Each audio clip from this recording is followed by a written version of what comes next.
ये कहानी एक ऐसे ड्रग नशे के बारे में है जिसको लोग जब भी लेते हैं तो इस ड्रग का असर कुछ लोगों के जिस्म में होता है और कुछ के नहीं, और इस ड्रग को लेकर लोग वैम्पायर्स में बदल जाते हैं। कहानी के शुरू में हम दो दोस्तों को देखते हैं जो गाड़ी में बैठे मजे करते हुए जा रहे थे, जिनमें से लड़का जिसका नाम रॉबिन था वो आंखें बंद करके पहाड़ी रास्ते पर गाड़ी को चला रहा था। शुरू में रॉबिन की दोस्त जिसका नाम मीरता था उसको सब कुछ बहुत अच्छा लग रहा था, पर रॉबिन जब गाड़ी को और तेज चलाता है तो मीरता अब डरने लगती है। पर तभी मीरता अपने सामने एक ट्रक आता हुआ देखती है और अपने दोस्त को गाड़ी दूसरी साइड पर करने का बोलती है, पर रॉबिन जब बिल्कुल उस ट्रक के पास आ गया था तो अपनी गाड़ी को अचानक से दूसरी साइड पर मोड़ता है। अब ये एक माइन एक कान में आ गए थे। गाड़ी से निकलकर मीरता रॉबिन पर गुस्सा होती है और कहती है कि तुम पागल हो, अभी मैं मरना नहीं चाहती। पर रॉबिन जब मीरता को प्यार से मनाता है तो वो मान जाती है। हमें पता चलता है कि रॉबिन ड्रग्स लेता था, वो यहाँ पर भी ड्रग्स लेने वाला था। मीरता जब ये देखती है तो जिद करती है, कहती है मैं भी इस ड्रग को लेना चाहती हूँ।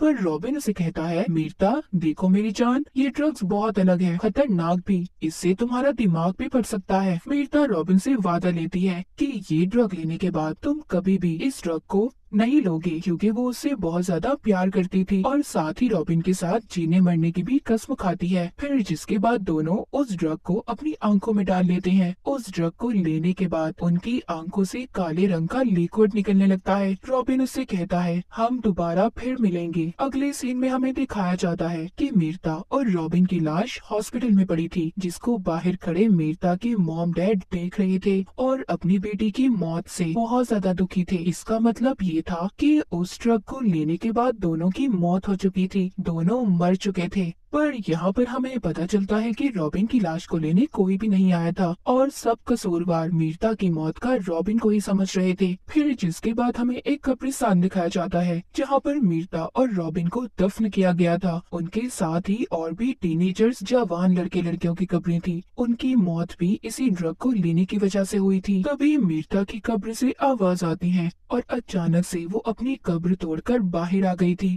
थोड़े वक्त के बाद सांस लेने के बाद उसे पता चलता है कि वो दोबारा से जिंदा हुई है। उसकी कब्र के सामने रॉबिन की कब्र भी थी, जिसको देखकर मीरता बहुत रोती है, चीखती है, चिल्लाती है और फिर थोड़ी देर के बाद अपने घर के लिए निकलती है। जब ये रास्ते से जा रही थी तभी ये एक गाड़ी को देखती है जिसमें कुछ दोस्त बैठे थे और मजे कर रहे थे। ये सब देखकर मीरता अपने पास्ट माजी को सोचने लगी थी। तो यहाँ से कहानी हम मीरता की पास्ट की देखते हैं। जब वो कॉलेज में थी एक दिन कुछ लड़के उसे तंग कर रहे थे, तभी उसने पहली मर्तबा कॉलेज में रॉबिन को देखा था। तो उसकी दोस्त से उसे पता चलता है कि रॉबिन पर कॉलेज की सारी लड़कियां फिदा हैं। रात को जब ये अपनी दोस्त के साथ क्लब में जाती है जहाँ पर मीरता की दोस्त पर एक लड़का जानबूझकर शराब को गिरा गया था, जब उसकी दोस्त खुद को साफ करने बाथरूम में जाती है तभी इसकी नजर फिर से रॉबिन पर पड़ती है, जिसको देखकर मीरता मुस्कुराने लगी थी। रॉबिन भी उसके पास आ रहा था, जिसे देखकर मीरता भागने लगती है और ये उसको गोद में उठाकर क्लब में लाकर डांस करने लगता है। एक दिन रॉबिन जब इसको रात को घर छोड़ने गया था तो यहाँ पर वो इसके घर जाने की जिद कर रहा था, पर मीरता कहती है देखो बात को समझो, मेरे मॉम डैड घर पर है। रॉबिन भी सब समझकर मीरता को प्यार से देखता हुआ चला जाता है और मीरता झाड़ियों से होते हुए अपने घर में आ गई थी। अब सीन दोबारा से प्रेजेंट यानी के मौजूदा वक्त में आता है। मीरता अपने ख्यालों से बाहर आ चुकी थी, वो उन्हीं झाड़ियों से होते हुए वापस से अपने घर में आ गई थी। मीरता अपने घर आकर फ्रिज से कुछ निकाल कर खाती है, फिर अपने मॉम डैड को देखने जाती है जो अपने कमरे में सो रहे थे।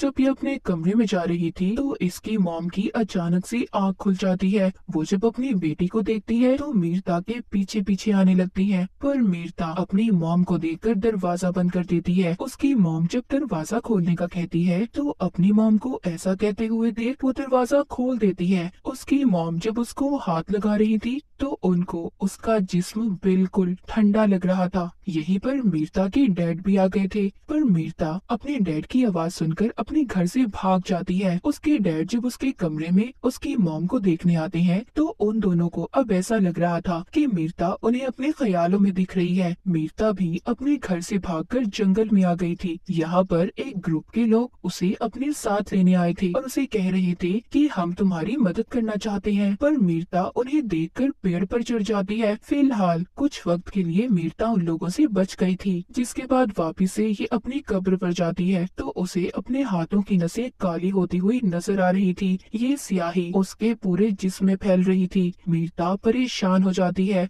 जिसके बाद वो एक स्टोर पर आती है। वहाँ के बाथरूम में जाकर जब ये खुद को देखती है तो अब इसकी आंखें भी काली पड़ चुकी थी। वो स्याही इसके पाँव पर भी फैल चुकी थी और अब इसके नाखून भी अलग हो रहे थे। जब ये स्टोर से बाहर आती है तो एक क्लब में चली गई थी, जहाँ पर इसको एक इंजीनियर मिलता है जो इसके साथ घुलने मिलने की कोशिश कर रहा था। यहीं पर क्लब में ये रॉबिन के दोस्त को भी देखती है। अब ये उससे बचने के लिए ये उस इंजीनियर का सहारा लेकर क्लब से बाहर आ गई थी। उधर दूसरी तरफ मीरता की मॉम जो अपनी बेटी की मौत के सदमे में थी, तभी उनके घर पर एक आदमी आता है जो बताता है कि आपकी बेटी मीरता जिंदा है, वो वापिस आ चुकी है। और मौत से जागने के बाद वापिस से लोग सबसे पहले अपने घर में ही आते हैं। ये आदमी दरअसल उन्हीं लोगों का लीडर था जिनको हमने देखा जो मीरता को जंगल में भी ढूंढ रहे थे। मीरता के डैड उस लीडर से कहते हैं कि प्लीज हमें और परेशानी मत दें, हम आगे ही बहुत ज्यादा परेशान हैं। मेरी बीवी की तबीयत ठीक नहीं है। वो लीडर जाता हुआ मीरता के डैड से कहता है, अभी तो मैं जा रहा हूँ, पर हाँ मेरी बात याद रखिएगा, अगर मीरता वापस घर आई तो इस बार उसे अपनी बेटी समझने की गलती मत करिएगा, क्योंकि वो अब बदल चुकी है। उस आदमी ने मीरता के बारे में ऐसा क्यों कहा था, ये हमें आगे कहानी में पता चलेगा। उधर मीरता उस इंजीनियर को लेकर उसी जगह पर आ गई थी जहाँ पर ये रॉबिन के साथ आई थी। इंजीनियर उससे बदतमीजी करने की कोशिश कर रहा था, पर उसे ये करना नहीं चाहिए था। मीरता उस इंजीनियर की गर्दन को काट कर किसी भूखे जानवर की तरह खा रही थी। इसकी आंखें भी काली पड़ चुकी थी। ये उस इंजीनियर को खाने के बाद मीरता एक दुकान पर आती है और वहाँ से एक फोन को चुरा लेती है। हम देखते हैं कि टीवी पर उसी इंजीनियर के कत्ल की खबर चल रही थी। ये फोन चुराने के बाद अपनी डैड को फोन करती है, पर कुछ भी नहीं बोल पाती। रात को ये अपने घर आ गई थी, जहाँ पर वो रॉबिन के साथ रहा करती थी। वो पहले अपने कपड़े बदलती है और फिर सोफे पर लेटकर रॉबिन के साथ बिताए हुए लम्हों को फिर से याद करने लगती है। तभी इसके बाद इसके डैड भी आ गए थे, जो नहीं जानते थे कि मीरता यहाँ पर है। वो अपनी दोस्त के साथ थे। वो उसे बता रहे थे, मैं जानता था मेरी बेटी यहाँ पर रॉबिन के साथ आकर रहती है और ड्रग्स भी लेती है, लेकिन मैंने फिर भी इस घर का किराया दिया, जिसका मुझे आज भी दुख है। मीरता के डैड की दोस्त उसके डैड को समझाती है कि इसमें तुम्हारी कोई गलती नहीं है, और ये कहकर जब ये कमरे से बाहर आती है तो मीरता उसे पकड़ लेती है और उस पर हमला करके उसे भी उसी इंजीनियर की तरह खाने लगती है, क्योंकि मीरता ने उस लड़की को अपने डैड को भड़काते हुए सुना था। इसका मतलब ये था कि मीरता अब एक वैम्पायर बन चुकी थी और ये सब सिर्फ उसी ड्रग की वजह से था जो रॉबिन ने इसे दिया था। खैर यहाँ पर जब इसकी डैड आवाज को सुनते हैं तो आकर देखते हैं मीरता खून से भरी हुई थी। ये उसे देखकर परेशान हो गए थे। तभी इधर कुछ लोग आते हैं जो मीरता को पहले भी पकड़ना चाहते थे। ये यहाँ पर आकर गोलियां चला रहे थे, पर मीरता को इनकी गोलियों का कोई असर नहीं होता। पर बेचारे उन गोलियों की वजह से इसके डैड मारे जाते हैं। ये खिड़की से कूद गई थी। नीचे भी उस ग्रुप के लोग थे जो इस पर लगातार गोलियां चला रहे थे, पर इस पर उनका कोई असर नहीं होता। ये भाग रही थी। तभी वहाँ पर एक औरत आती है जो मीरता को अपनी बाइक पर बिठाकर ले जाती है। ये औरत इसको अपने घर लाकर इसके जिस्म से गोलियां निकालती है और बताती है कि वो लोग एक ऐसे ग्रुप से हैं जो हम जैसे खतरनाक लोगों को मारते हैं और इस काम में इनका साथ गवर्नमेंट भी देती है। उधर वो लोग मीरता के डैड और उनके दोस्त की लाश को ले जा रहे थे। वो औरत मीरता को बताती है कि तुम ओवर डेड हो, यानी कि मौत के बाद दोबारा से जिंदा हुई हो। वो लोग हम जैसे लोगों को ओवर डेड बुलाते हैं। वो बताती है कि मौत के बाद जो भी लोग दोबारा जिंदा होते हैं वो अपने साथ खतरा लाते हैं जो बाकी लोगों के लिए खतरनाक होता है। वो औरत उसे बातें करने के बाद रात में उसे एक आदमी का शिकार सिखाती है कि कैसे अपने शिकार को पकड़ना है और खाना है। ये दोनों उस आदमी को खाने के बाद शहर से बाहर जा रही थी। ये औरत मीरता को अपने खुफिया बेस पर ले जाना चाहती थी, पर मीरता नहीं चाहती। वो कहती है मैं रॉबिन के बगैर कहीं पर भी नहीं जाऊंगी, और ये कहकर चलती गाड़ी से कूद जाती है, क्योंकि अब उसको मौत का डर भी नहीं था। उसे पता चल चुका था कि वो अब नहीं मर सकती।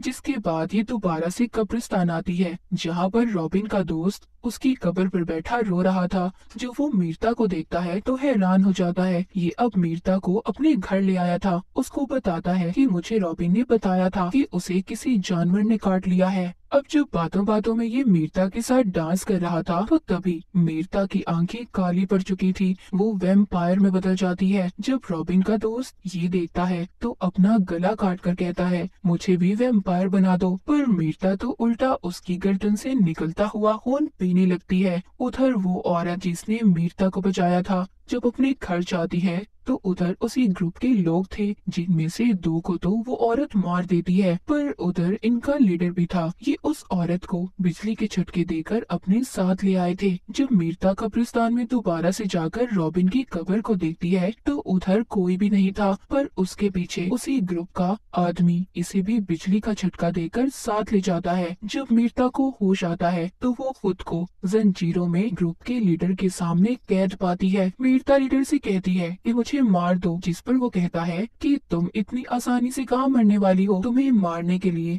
हमें बहुत कुछ करना पड़ेगा क्योंकि तुम बहुत ज्यादा ताकतवर हो और तुम तो हमारे खास आदमी की अमानत हो जो कोई और नहीं बल्कि रॉबिन था। इसका मतलब ये था कि रॉबिन अभी भी जिंदा था, वो कभी मरा ही नहीं था। रॉबिन आकर मीरता को जंजीरों से आजाद करवाता है और उसे अपने साथ एक कमरे में ले आया था जहाँ पर अब रॉबिन उसको कहानी बताता है कि मैंने एक ओवरडेड को अपनी आंखों के सामने अपने दोस्त को खाते देखा था और उसी दिन मैंने इस ग्रुप से मिलने का फैसला किया कि मैं इनके साथ मिलकर ओवरडेड लोगों को पकड़ूंगा, उन्हें मारूंगा। तभी मैंने तुम्हारे साथ उस ड्रग को लिया था और मैंने इसीलिए तुम्हें भी ओवरडेड में बदल दिया ताकि हम दोनों मिलकर इनका साथ दे सकें। सब सुनने के बाद वो अपनी मौत का कसूरवार रॉबिन को मानती है। उसने उसकी पूरी जिंदगी को बदल दिया था। एक आम इंसान से उसे एक इंसान खाने वाला हैवान बना दिया था। ये सब सोचकर उसे नींद नहीं आ रही थी, इसीलिए वो अब इस कमरे से बाहर आती है जहाँ पर बाहर आकर ये उसी औरत की चीखने की आवाजों को सुनती है